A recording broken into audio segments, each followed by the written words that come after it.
नमस्कार, मैं अजय कुमार शर्मा और आप देख रहे हैं एजुकेशन नगरी और अभी मैं मौजूद हूँ एग्जाम सेंटर पे। दरअसल आज दूसरा दिन है, वरिष्ठ कंप्यूटर अनुदेशक आज का एग्जाम है और कर्मचारी चयन बोर्ड द्वारा ये एग्जाम कराया जा रहा है। अगर पद की बात की जाए तो 322 पद पर ये एग्जाम कराई जा रही है और 21,000 के समथिंग कैंडिडेट आज एग्जाम पूरे राजस्थान में दे रहे हैं।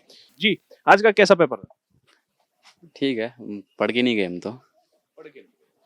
लेकिन पेपर देखने में कुछ चीजें परिवर्तन नॉर्मल है, बेसिक है, जितना हमको पता है उसके हिसाब से बेसिक है। पढ़ के नहीं गए फिर भी बेसिक है पेपर। आपका पेपर कैसा क्या रहा आज का? बढ़िया गया। बढ़िया, अच्छा था। अच्छा था। तो मतलब अप्रोक्स जितने भी आज कैंडिडेट बैठे हैं वो आराम से अचीव कर पाएंगे। उतना भी इजी नहीं था, मतलब कि थोड़े स्टार्टिंग के क्वेश्चन थोड़े हार्ड थे, फिर बाद में जैसे जैसे क्वेश्चन आगे बढ़ते गए वो इजी लगने लगे। अच्छा, इसमें जीके, रीजनिंग और मैथ को कवर किया गया, तो क्या टफ था? जो शुरुआती था वो क्या टफ था? वो डिपेंड करता है किसको क्या नहीं आता। जैसे मेरी मैथ अच्छी नहीं है तो मेरे को वही हार्ड लगा। अच्छा, कल ये भी कहा गया था, जैसे पेपर आज रहा जीके रीजनिंग का, तो कल ये भी कहा था कि कुछ सवाल ऐसे थे जो समय ज्यादा ले रहे थे।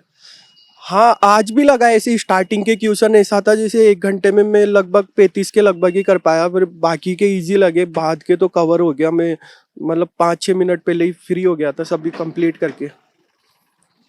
तो कितना आपने अटेम्प्ट किया, कितना छोड़ा? मैंने लगभग 80 के लगभग अटेम्प्ट किए और 5-6 ऐसे थे जिनमें ऐसे था, मतलब तो उनको ई करके आ गया, मतलब आंसर नहीं दिया उनका। आज का पेपर को लेके आप क्या कहना चाहेंगे? क्योंकि पेपर वैसे काफी अच्छा रहा, ठीक भी है। इसमें कुछ 10 क्वेश्चन है जिनमें डाउट था, बाकी अच्छे रहे। मैथ रीजनिंग में जो क्वेश्चन थे ठीक थे।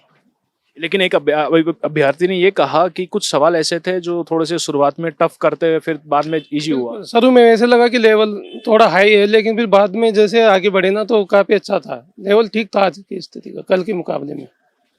इस चीज को विस्तार से समझे, क्योंकि आपने कहा कि शुरुआत में टफ था, आगे बढ़ते हुए सरल लगने लगा, तो क्या इसका एक रीजन हो सकता है? क्या रीजन ये भी हो सकता है कि कहीं ना कहीं बच्चे को प्रेशराइज करने का तरीका हो कि पहले प्रेशराइज कर ले, फिर बाद में लगे कि नहीं नहीं नॉर्मल है, ठीक है, कोई दिक्कत नहीं। अच्छा, पहले किस विषय को किसको कवर किया गया था? जीके ऐसा रीजनिंग? कुछ मिक्स था। हाँ। तो, क्या अनुमान जताया जा रहा है कि आज जो जितने भी अभ्यर्थी एग्जाम देने के लिए पहुंचे हैं, शायद इजी वे में या आसानी से इसे अचीव कर पाएंगे, इस पेपर को क्लियर कर पाएंगे? देखिए, सेकंड पेपर पे डिपेंड करता है।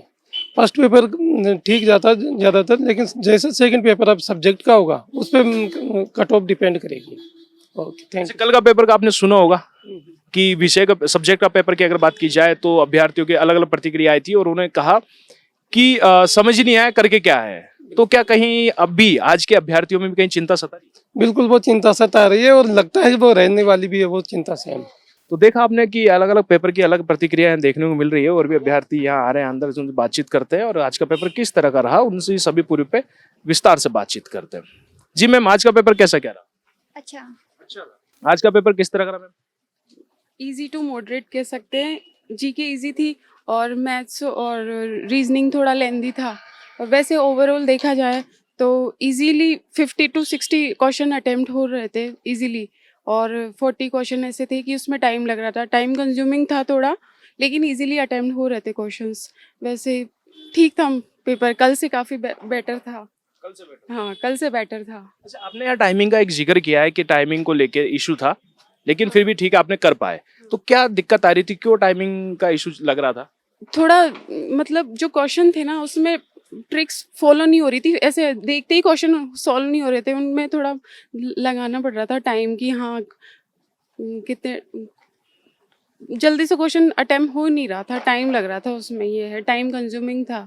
कैलकुलेशन ज़्यादा थी, मैथ्स के भी क्वेश्चन बहुत बड़े थे, एवरेज निकाल के फिर प्लस करना था, बहुत चीज़ें थी, इसलिए टाइम कंज्यूमिंग था।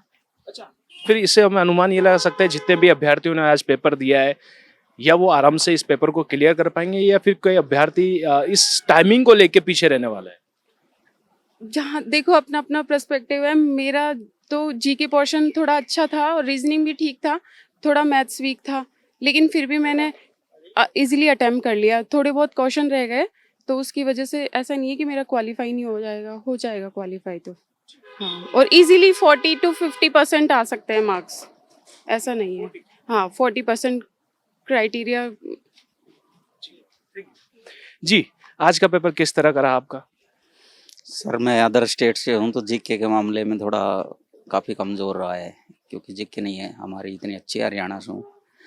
बाकी रीजनिंग वगैरह सही थी और ज़्यादा मुश्किल तो नहीं था पेपर, अगर तैयारी हो तो देखा आपने, अगर आज बात की जाए ऑलमोस्ट पूरे पेपर की, तो तमाम हम बात करें कि कल भी पेपर था, आज भी पेपर हुआ, वरिष्ठ कंप्यूटर निदेशक आज एग्जाम था और जीके, रीजनिंग और मैथ को लेकर आज ये पेपर रहा। अगर तमाम अभ्यर्थियों की बात की जाए तो आराम से 40% आराम से अचीव कर पाएंगे, लेकिन मुख्यतः अगर बात की जाए तो कहीं ना कहीं जीके में बात की जाए तो रीजनिंग थोड़ी लेंथी बताई गई थी, मैथ समय ज़्यादा ले रहा था और अभ्यर्थियों ने तो ये भी कहा कि कई ऐसे सवाल थे जो उलझाने का काम कर रहे थे।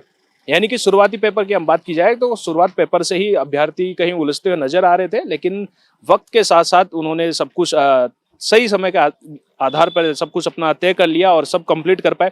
अब सेकंड पेपर की चिंता भी उनको यहाँ सता रही है, क्योंकि कल का पेपर जो अभ्यर्थियों की प्रतिक्रिया थी वो अजीब की प्रतिक्रिया थी कि पता नहीं हमने क्या कर दिया है या क्या नहीं, ये हम क्लियर नहीं कह सकते।